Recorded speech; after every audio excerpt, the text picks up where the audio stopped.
All right, let's get to our top 12 for 2025. Okay, how about how should we do this here? How about we'll go top 6. We'll do it in segments of 6. Dave, you can start. Give me your top 6.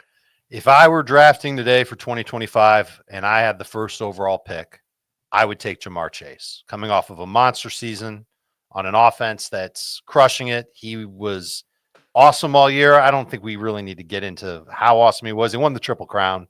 That's enough said. Bijan Robinson would be number 2. Justin Jefferson, for now, is number 3. I want to see who the quarterback is before I think about moving him to number 2. So the top 3 for me, Chase, Bijan, Justin Jefferson. 3 after that, Puka Nacua, Malik Neighbors, Saquon Barkley. Neighbors up there. Okay. Chase, Bijan, Jefferson, Puka Nacua, Malik Neighbors, Saquon Barkley. That's Dave. All right, Jamie, what's your top 6? Bijan is 1. Chase is 2. Wow. Jefferson is 3. Barkley's 4. Puka is 5. And Jahmyr Gibbs is 6. Jahmyr Gibbs. Gibbs, by the way, finished. Remember, I said unless Jahmyr Gibbs has a huge game this week, Saquon Barkley is going to be the number, right? Yeah, it would have been the first guy to finish for number 1 running back in PPR with fewer than 40 catches. He had 32 since Sean Alexander in 2005. But Jahmyr Gibbs had a 40-plus point game, scored 4 touchdowns, and he is RB1. So Dave goes Chase, Bijan, Jefferson, Puka, Malik Neighbors, and you said Barkley, right? Barkley is 6. Jamie has full PPR. I don't know if we made that clear. Oh, yeah, PPR. Jamie has basically the same players, except he has Gibbs 6. Where do you have Neighbors, Jamie? I have Neighbors at 10. So Jamie goes Bijan, Chase, Jefferson, Barkley, Puka, Gibbs. My top 6 is Bijan, Chase, Jefferson. So we all have the same 3. Dave went Chase, Bijan, Jefferson. Jamie and I went Bijan, Chase, Jefferson. 4 is Nacua for me. 5 is Nico Collins. 6 is Saquon Barkley. So, Jamie, why did you go Bijan over Chase, as I did, by the way? Just looking at the way that he finished the season, and I'm hoping for some offensive line upgrades. A lot of this is clearly, speculating. So, Dave mentioned Jefferson with the quarterback situation. We got to see who Neighbors' quarterback is. We got to see who the coach is for Brian Thomas, for example, who's a first-round pick, or should be at least. So there's a lot of things still at play here. But I think for Bijan, he showed he could work in the passing game. He showed he could be dominant on the ground. He's going to have another opportunity to be the featured guy. And I don't think their offense coordinator is changing in Atlanta or the head coach. So Zach Robinson should continue to, dial up plenty of plays for Bijan. I mean, he closed the season just on an absolute monstrous tear. I think it was 9 of his last 11 with over 20 PPR points, and the right age of running backs, so a lot of people will probably say, why Bijan over Barkley? You got to worry a little bit about this is the time where Barkley should start to see a decline. Whereas I think just the opportunity for Bijan entering his prime could be amazing. Bijan averaged 22.1 PPR points per game from week 6 on. He had 16 or more touches in every single one of those games. Remember earlier in the year when they weren't using him as much and everybody was freaking out? Too much Tyler Algier. They figured it out in October. And the results, Jamie just talked about it, 9 of his last 11 games, he was on fire. 18 plus touches in all but 1 game leading up into the end of the year. So definitely a candidate. He's the number 1 pick in half and non-PPR. I think it's the full PPR factor. The fact that Ja'Marr Chase is going to catch so many passes puts him ahead of Bijan. But it's close, and I don't hate you for putting Bijan at 1. Yeah, it was for me. It was what's the most valuable player in fantasy? Is it still that ridiculously good running back, or does it even matter? Can it just be that ridiculously good wide receiver? It might just be the wide receiver at this point. I think either one is right. Either one's totally fine. Jefferson, we have 3rd. I think it's interesting that Bijan's our number 1 running back, and he had about 500 fewer rushing yards than both Saquon Barkley and Derrick Henry. 600 fewer than Barkley, 500 fewer than Henry, something like that. It's just kind of eye-popping how great of a year that. Do you guys have Henry in your first round? No, I do not.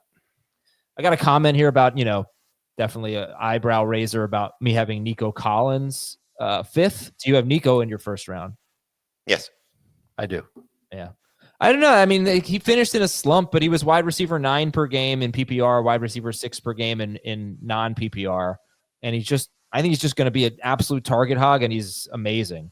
All right. So that's our top 6. Dave, what's 7 through 12 for you? Amon-Ra St. Brown is 7th. Jahmyr Gibbs is 8th. Nico is 9th.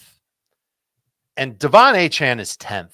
And I want to bet on his upside coming in, but I'm already nervous. And I was nervous about him last year. So maybe that's just par for the course for me. Kyron Williams is 11th. And then I've got Brian Thomas Jr. a nudge ahead of CeeDee Lamb at 12 and 13. Interesting. Okay. So Dave's top 12 is Chase, Bijan Robinson, Jefferson, Puka, Neighbors, Barkley, St. Brown, Gibbs, Nico, Devon Achane, Kyron Williams, Brian Thomas Jr., CeeDee Lamb just off the list. Jamie, you go Bijan, Chase, Jefferson, Barkley, Puka Nacua, Jahmyr Gibbs, and what's 7 through 12 for you? So 7 is locked in at St. Brown, and then 8, 9, 10, and 11, I could see myself changing a billion times. So right now, 8 is CeeDee Lamb, 9 is Nico Collins, 10 is Malik Neighbors, 11 is Brian Thomas, and then 12 I do have Devon Achane also. But it's like I want to see what the Cowboys do. I want to see what obviously the Texans do to fill out their receiving core, quarterback for Neighbors, coach for Thomas. So those 4 will probably stay in the first round. But I do want to see what the situations look like for all of them. I think people are going to hate my top 12. Well, just a couple of them. I know people are going to raise their eyebrows about. I mean, you didn't put Marvin Harrison Jr. in there or anything. No. I'll tell you. Once we get to number 8, number 7 for me is Jahmyr Gibbs, who ends up as RB2 per game. But I mean, it's so obvious the difference here, right? I mean, he was RB6 per game. He averaged 18.2 fantasy points per game with David Montgomery. He averaged about. It's still amazing. Yeah, it's great, but it's not like, he's not going to be the top 5 pick with that. But he averaged about 30 fantasy points per game without Montgomery. The last 3 games of the year averaged 32.6. 25.4, 26.3, and then 46 on Sunday night against Minnesota. Yeah, but he was over 25 in all 3 of the playoff games. And he scored 28.4 PPR. 15. That's when Montgomery got hurt, was week 15. Right, week 15. So that was like half of Montgomery. But you know what it is. Like Gibbs would be my number 1 pick if Montgomery were out. I'm sure he'd probably be that for consensus, but yep. Montgomery not out. All right, number 8 is where. But again, we've seen now 2 years of him missing time and what that could be. Oh yeah, that's that contingency upside. And in those 14 weeks with Montgomery, he averaged 18.2. Like it's absolutely first round worthy. Yeah. All right, number 8 though. You guys are gonna. All right, Christian McCaffrey. Wow. Listen, if you still believe in him. He's going to go in the back half of the first round. And it wouldn't surprise me if, he's healthy in camp and, doing everything that McCaffrey's capable of doing. Look, we thought Barkley was done as an elite fantasy option. Yeah, we did. Still did. We were still taking Saquon Barkley as a top 15-ish pick. Oh, with his move to Philadelphia. If he stayed with the Giants, he wasn't going to be a first-round pick last year. And Heath was, skeptical of it. Derrick Henry, we were skeptical of what he would be to this level. We weren't drafting him as a first-round pick, and he was awesome as a second-rounder. So I mean, I'm obviously usually the biggest ageist that we have, and he's at that point where you got to be worried. Look at Alvin Kamara. Everything was terrible for the Saints, and he averaged 18.9 PPR points with scoring 4 touchdowns, 5 touchdowns. Like it was bad from a touchdown perspective. So these guys can still get it done when they catch the ball at that level, and Kamara was second in the NFL in running backs in catches with 68 and didn't play the last 3 games of the season. Yeah, who was first? Good. Who was first? Achane. Oh, sure, yeah. All right, so I go McCaffrey 8, CeeDee Lamb 9, Amon-Ra St. Brown 10. He's interesting though. I mean, only 142 targets in 17 games, and Goff through. Yeah, he does catch everything. We Goff through. Let's see, 605. 539, so that's 66 fewer passes this year than he did the year before, but 54 more yards, 7 more touchdowns. Yeah, you did see a guy who had less target share with Williams emerging, with Laporta still being there. So I don't know, interesting, but he's so good. Malik Neighbors 11, Brian Thomas Jr. 12. This one's. Do you all have Neighbors ahead of Thomas? I think Jamie, you had him back to back also. I do. Yeah. I have Neighbors significantly higher because I think any quarterback that they bring in is an upgrade. And the fact that they're keeping Dable and Dable knows to just pepper this dude with targets. He'll be in his second year. I think he could. I think he's got the potential, especially in full PPR, to finish as the number one receiver. And I don't think it's crazy to suggest such a thing.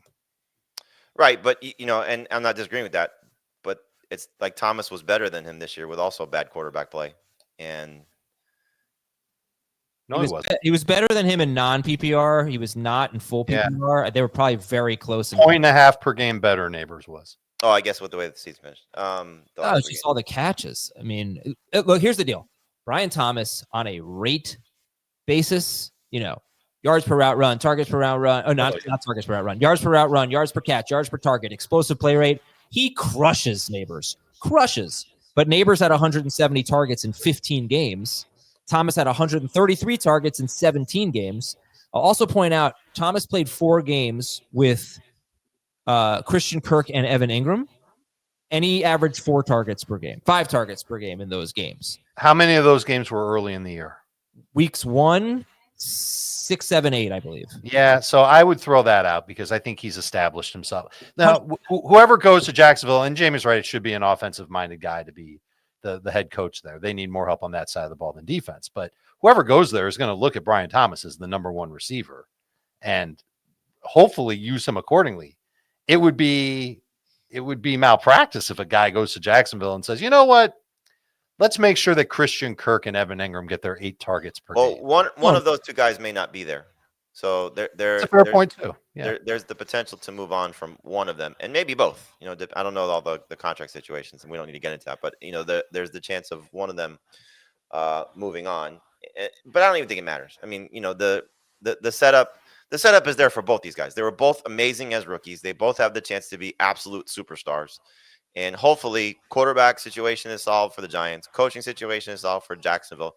And we're talking about 2 slam dunk first round picks that have the chance to be just amazing. Yes. Yep. The thing that I would hope for with Neighbors is he continues to see crazy target volume. 170 is what he had this year, Adam, in 15 games. Yeah. Hell yeah. I mean, who wouldn't want that in a PPR league? And I think his efficiency could spike close to the levels of Brian Thomas this past year with an efficient quarterback. He played with crappy quarterbacks all year. Let's give him a good one for once, and those numbers will go up. It's like, what's the answer there? Like, do they still find themselves taking a rookie, and we get the rookie struggles of what that could look like? Is it an also-ran guy like, I don't think it's possible, but, a Kirk Cousins goes to the Giants, and like that would be bad. That could be miserable, So it really is going to depend on what they do. But the nice thing is like you said, Dave, we saw what he looks like with Drew Lock. We saw what he looks like with Daniel Jones. We saw what he looks like, with Tommy DeVito, so there's only one way to go, most likely, which is up. It sounds like I'm pricing in a quarterback upgrade for the Giants, and you guys are not doing that yet. I mean, I just look at it this way. To me, there's 4 receivers that are right now untouchable. And that is Chase, Jefferson, Puka, and St. Brown. Okay. The conversation for me starts after that. So, like I said, after St. Brown for me at 7, I could see myself putting Neighbors 8. Moving ahead in Lamb, moving ahead in Nico. Is that your top 4 receiver too, Dave?